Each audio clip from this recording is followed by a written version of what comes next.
Hey everybody, this is Sean Vargas. Welcome to the 16th episode of WrestlePop, mixing pro wrestling and pop culture.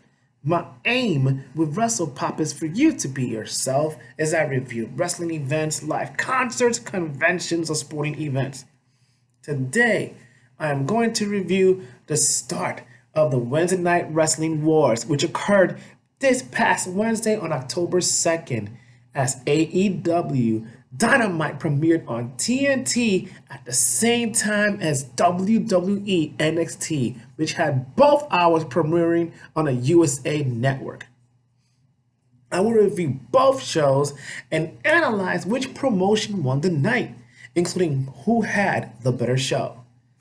AEW Dynamite was held in the Capital One Arena in Washington, D.C. There was a jam-packed crowd of about 14,000.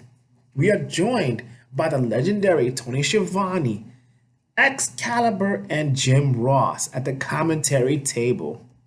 We begin with a promo package on Cody taking on Sammy Guevara.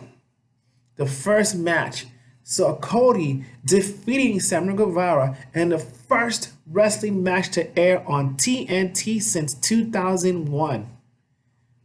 You see Cody and Brandy Rhodes rising from the ground as a crowd chanted his name. There was a huge pop for Cody. Sammy Guevara entered with a panda bear headgear. So, the story of the match saw Sammy taunting Cody at the beginning. Sammy was very arrogant, even slapping Cody at one time. Now, highlights of the match, including Sammy backflipping over Cody, followed by a drop kick and a standing moonsault for a 2 count. Cody hitting a reverse cutter on Sammy after the springboard off the top rope. Sammy hitting a reverse cutter on Cody for the 2 count. And now there was one time in which Cody tried to tope suicide Sammy, but Sammy pulled Brandy into the way and Cody hit Brandy instead, resulting in a huge a-hole chant from the crowd to Sammy. Now Sammy also did a beautiful Spanish fly off the top rope on Cody for a 2 count. Now the finish saw Sammy Guevara attempting a shooting star press on Cody. However, Cody raised his knee and Sammy crashed on Cody's knee. Cody rolled up Sammy for the 2 count. Now, afterwards, Tony Schiavone hugged and interviewed Cody in the ring, and Sammy interrupted them, and Sammy shakes Cody's hand, which is a ruse because Chris Jericho comes out of nowhere and attacked Cody from behind and raised the AEW title. Now, we return from commercial, and you see Jericho attacking Cody with a chair. And then Jericho powerbombs Cody on 2 chairs. Jericho grabs the mic and says he is Chris Jericho and he is the champion of AEW. This is followed by Brandon Cutler, a school-age friend of the Young Bucks, who left the business to start a family, then returned to the ring, taking on Maxwell Jacob Freeman, MJF. Now, MJF starts to rip on the crowd as he walked towards the ring. The crowd chanted "a-hole" to MJF as he ripped on Brandon Cutler, calling him a complete loser and says he is better than you and you know it. Now this match saw MJF taunting and even slapping Brandon Cutler. The highlights of the match saw MJF eye-raking Brandon Cutler and also throwing Cutler to the ring post. Now, Brandon Cutler also sends MJF to the outside, followed by a tope suicida, and punches MJF to the face. The finish saw MJF catching Brandon Cutler with a huge forearm shot, followed by the Salt of the Earth armbar submission for the victory. We are now followed by Chris Van Vliet with Kevin Smith and Jason Mewes at ringside promoting Jay and Silent Bob film with Chris Jericho coming out in October. Now, Kevin Smith and Jason Mewes are interrupted by Jack Evans and Angelico. Now, Private Party then comes in and joins Kevin Smith and Jason Mewes, leading to a huge Private Party chant. We then talk about the tag team tournaments for the new AEW tag team titles. This is followed by a video of SCU, Scorpio Sky, Frankie Kazarian, and Christopher Daniels in front of the White House. Scorpio Sky gives a Barack Obama impersonation saying DC is the worst town. Now we then go back live and we see Tony Schiavone interviewing SCU. And SCU can't wait to see who they will face in the tournament. SCU is then interrupted by the Lucha Brothers, Pentagon Jr., and Rey Fenix. They then get into a brawl and are separated. We then turn to the back as Young Bucks and Kenny Omega are getting ready for their match against Jericho, Santana, and Ortiz, who are also shown getting ready in the back. The next match sees the Bastard Pack defeating Hangman Page. There was a huge pop for Hangman. Now, the story of the match is Pac is underrated, although he was undefeated for 2 years. The highlights of the match included Hangman with a fall-away slam, followed by a running moonsault on Pac. Pac using the springboard 450 on Hangman. Hangman Page powerbombing Pac for the 2 count. Hangman moonsaults off the top rope on Pac, who was on the outside. The referee was distracted as Pac mule kicked Hangman in the groin. Pac then hits the Black Arrow on Hangman's back, followed by a brutalizing submission hold for the victory. So now Pac is now 2-0 against AEW competitors, including Kenny Omega and Hangman Page. So what's next for Pac? We now see a promo for Full Gear, which is taking place on Saturday, November 9th, featuring Jericho defending the AEW title against Cody and Kenny Omega taking on Jon Moxley. We are joined by Dr. Britt Baker at commentary, who will take on the winner of the next match, which is Rio defeating Nyla Rose to become the first AEW Women's Championship. Rio started fast on Nyla, but Nyla shoved Rio off, showing her power. The highlights of the match saw Nyla giving Rio an SDF submission maneuver. There was a huge "Let's Go Rio" chant by the crowd as Rio reached the rope. Nyla, who was on the outside, catches Rio. Nyla, who is and Rio jumps off the top rope. Nyla then gives Rio a backbreaker. The next highlights saw Nyla Rose pulling out multiple chairs from under the ring, place Rio on a stack of chairs, and attempts a flip senton. However, Rio moved off the way and Nyla lands on the chair. Nyla Rose then hits a Death Valley driver for a 2 count, leading to a huge pop. The finish of the match saw Rio hitting the double knees on Nyla Rose for the victory.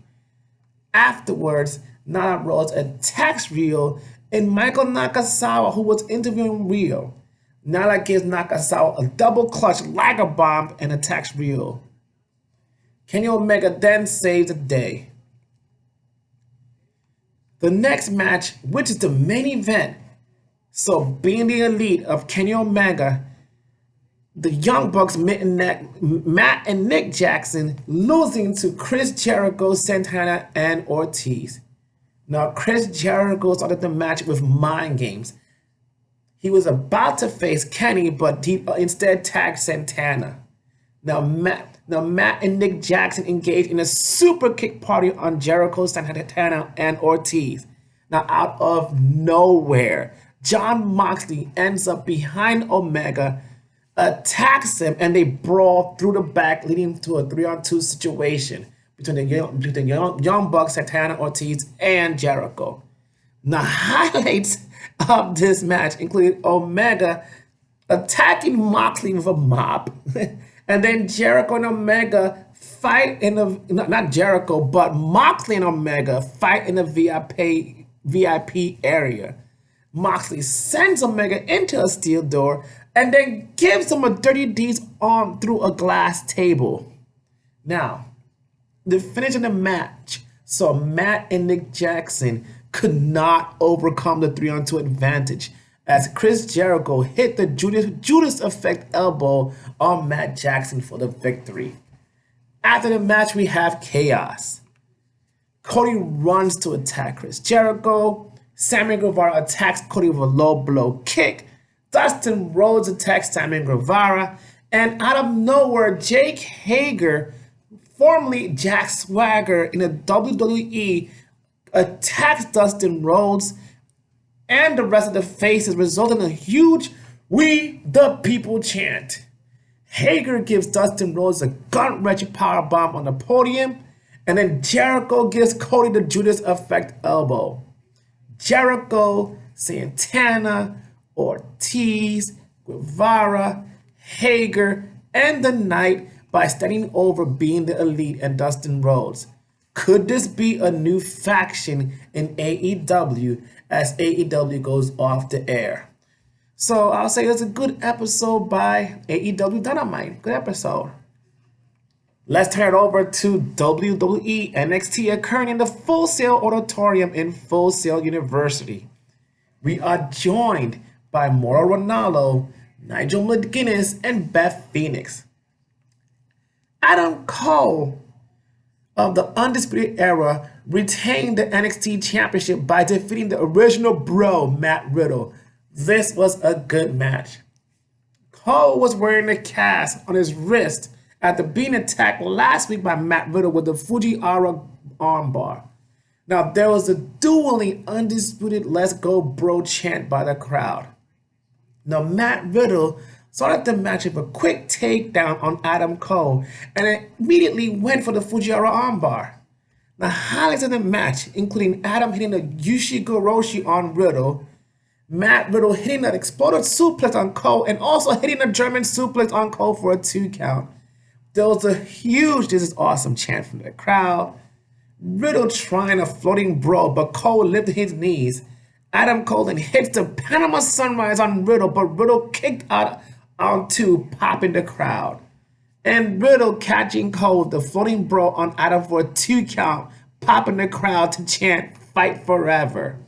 The finish saw Matt Riddle give the Fujiwara armbar to hurt the right hand and then to the left hand of Cole, but Adam Cole got out on both occasions.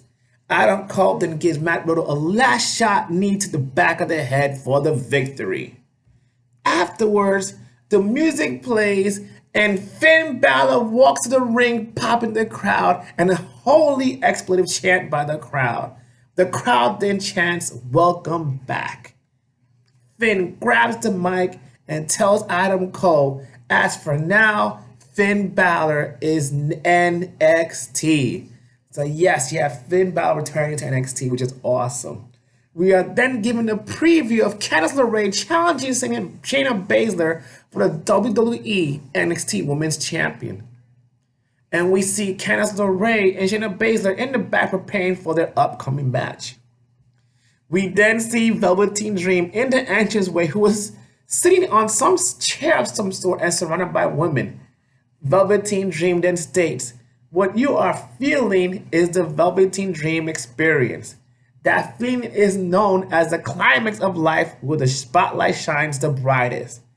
So in essence, Dream is challenging Roderick Strong for the WWE NXT North American Championship 1-1. Lights go out after the Dream states "Dream over." We are then given a preview package of Drew Gulak defending the Cruiserweight Champion against the Man of the Hour, Leo Rush, next week on NXT. This is followed by Io Shirai defeating Mia Yim in an intense matchup. The highlights of the match include Io with a baseball dropkick to the back of Mia Yim's head, Mia hitting an over-the-head belly-to-belly on Io Shirai, Io with a reverse Rana on Mia for the 2 count. Mia hitting a top rope suicida, a tope suicida on Io Shirai. And Io Shirai hitting a superplex on Mia, leading to an NXT chant. The finish. So Io Shirai hitting a moonsault on Mia for the victory.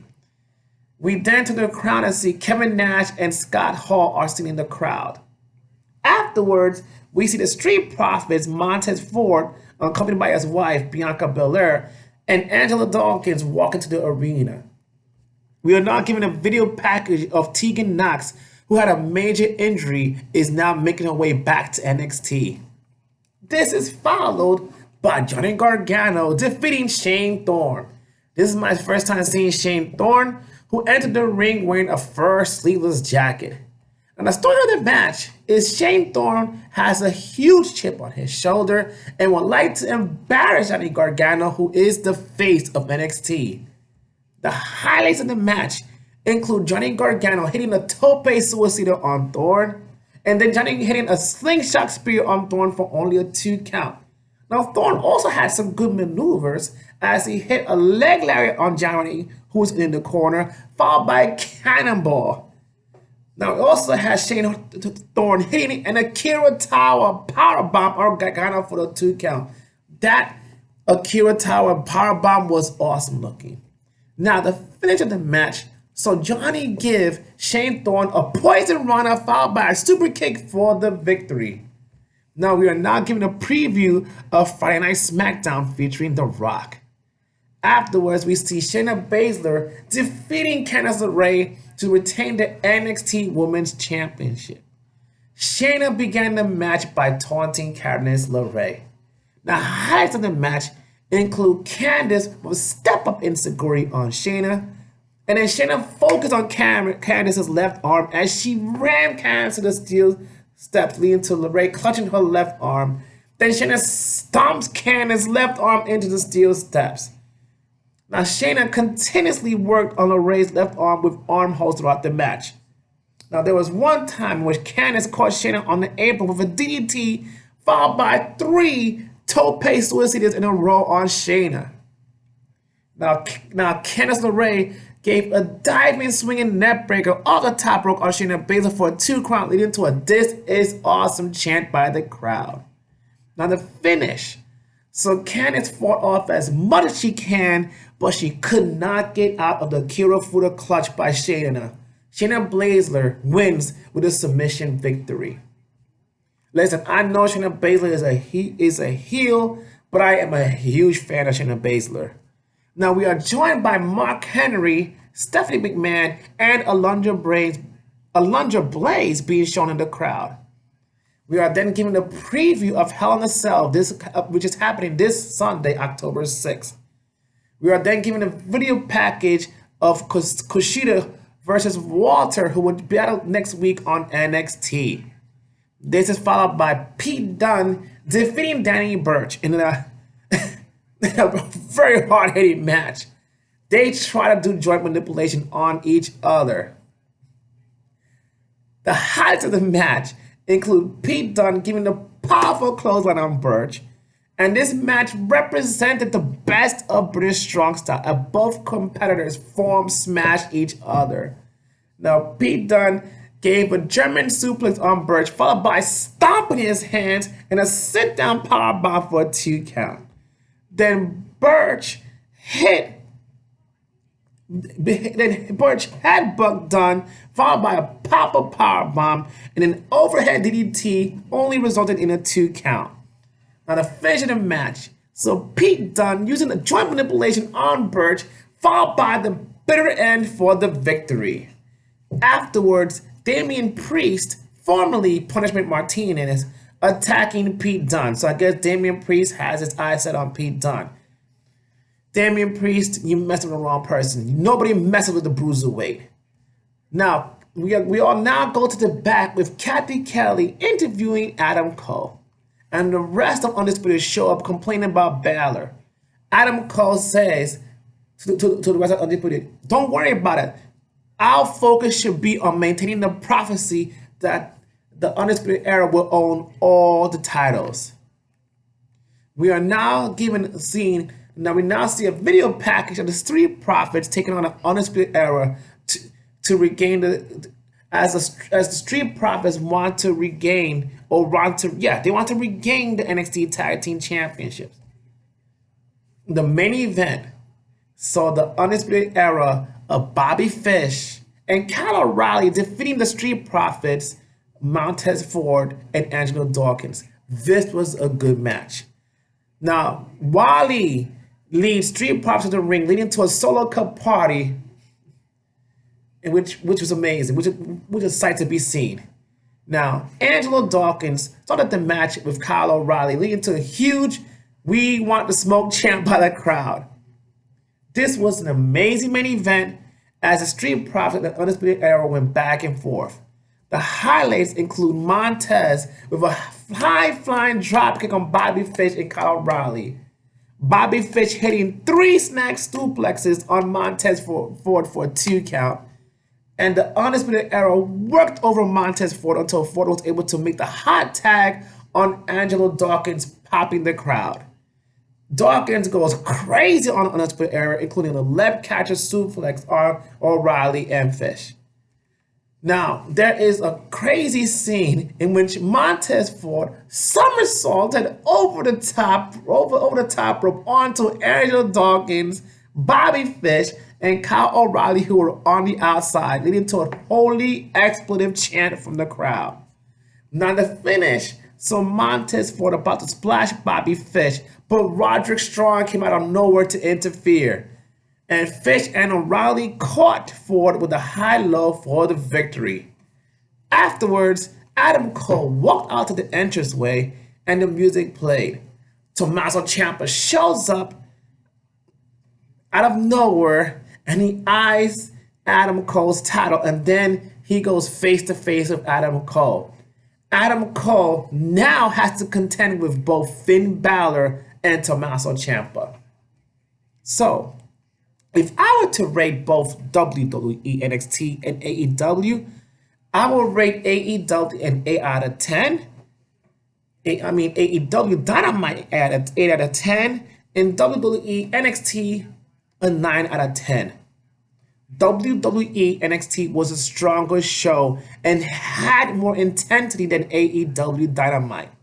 The NXT Women's Championship between Shayna Baszler and Candice LeRae was better than the AEW Women's Championship between Rio and Nyla Rose. The main event between the Street Profits and Undisputed Era was better than Being the Elite taking on Chris Jericho, Santana, and Ortiz. I saw myself getting out of my seat more and more and becoming more and more invested with the NXT than AEW Dynamite. What AEW Dynamite had over NXT was the venue. The Capital One Arena in Washington, D.C. was larger than the Full Sail Auditorium in Full Sail University. I was impressed that AEW was able to fill up the Capital One Arena with at least 14,000. I checked the Nielsen rating, and AEW defeated WWE NXT with a 1.4 million views, over 891,000 viewers for the WWE NXT. I am surprised because NXT was clearly the stronger show. Could it be that the curiosity of wrestling returning to NXT since WCW Nitro last aired in 2001? Could it be that was the cause? We will see. Let the Wednesday Night Wars rage on. What an awesome time to be a professional wrestling fan. So I will review WWE Friday Night SmackDown, which premiered today on Fox on October 4th. I usually don't review the weekly shows, but due to the fact that this is a special week in wrestling, I figured I'd review the shows this week. I saw Joker last night, and we'll have my spoiler review up on Sunday. Tomorrow, Saturday, October 5th, my brother and sister and I are going to an independent wrestling promotion, House of Glory, featuring the Lucha Brothers, consisting of Pentagon Jr. and Rey Fenix. I can't wait for that. Finally, on Sunday, October 6th, we'll feature WWE Hell in a Cell on the WWE Network, headlined by Seth Rollins, defending the WWE Universal Championship against The Fiend, Bray Wyatt, And the man, Becky Lynch, defending the WWE Raw Women's Championship against Sasha Banks. All these WWE, that's a tongue twisters. With both matches occurring within the confines of the Hell in a Cell. Until then, this is Sean Vargas for WrestlePop signing off. Be yourself, and this has been a Team Vargas Initiatives production.